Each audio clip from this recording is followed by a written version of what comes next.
প্রেমের দোকানদার, তুমি প্রেম প্রীতি নিয়ে কেন করো কারে। পূজা চেরির জীবনে নতুন চরিত্র miss Shaila. Web series black মানিতে ভিন্ন রূপেই আসছেন পূজা চেরি। এরই মধ্যে রায়হান রাফি পরিচালিত সিরিজের শুটিংও শেষ হয়েছে। নতুন বছরে একটি ওটিটি প্ল্যাটফর্মে দেখা যাবে এই সিরিজটি। সিরিজের একটি আইটেম গানের টিজারে সম্প্রতি দেখা মিলেছে পূজাকে। আমি হেইলা দুইলা নাচবো যখন খাবে তুমি ঝাটকা গানে পূজা চেরি ধরা দিয়েছেন অন্যরকম এক অ্যাকশনে। সামাজিক যোগাযোগ মাধ্যমে পূজা চেরির এমন উপস্থাপনার প্রশংসা করেছেন অনেকেই। পূজাকে এই প্রথম এমনভাবে দেখা গেল তেমনটাও বলেছেন। পূজা চেরি এই সিরিজে অভিনয় করেছেন মিস শাইলা চরিত্রে।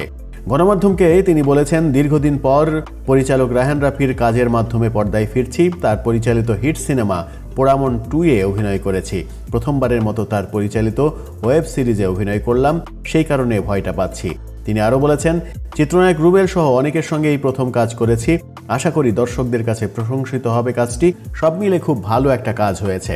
আমার চরিত্রটিকে চ্যালেঞ্জিংই মনে হয় আমার কাছে। আমার বিশ্বাস দর্শকদের কাছে ভালো লাগবে। ওয়েব সিরিজে পূজা ছাড়াও রয়েছেন রুবেল, ইন্তেখাব দিনার, সালাউদ্দিন লাবলু, পাভেল সহ আরও অনেকেই।